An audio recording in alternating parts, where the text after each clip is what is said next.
Magandang gabi po sa inyong lahat mga kalawadaw. Ito po ang aking espesyal na sasabihin. Espesyal na araw po ito para sa lahat. Dahil ito na po ang aking huling araw dito po sa Balitang 275 Weekend. Pasalamatan ko muna po ang lahat ng mga staffs, cameramans, writers, editors at sa ibang mga staffs. Maging sa director nitong si Romel Compas. Romel, thank you. Maging kay President and CEO ng Lohado Media at ang aking asawa na si John Aniceto Lohado. Babe, thank you sa oportunidad na ito. Kay Lohado Media Chairman Robertson Combas. Sir, thank you po so much sa oportunidad na ito. At sa inyong pong lahat mga kalohado, nagpapasalamat po ako sa inyong pagsuporta sa akin dito po sa Balitang 275.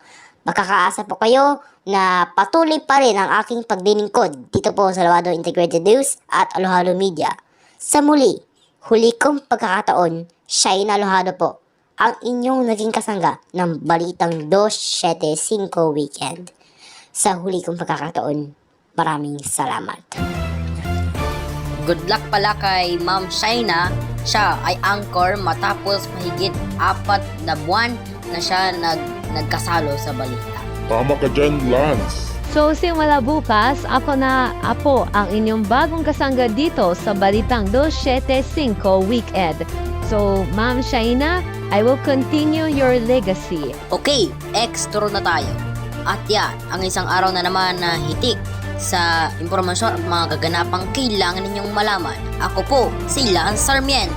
Mga pangyayaring bumubuk at nagtutak sa kasaysayan at kinabukasan ng bansa.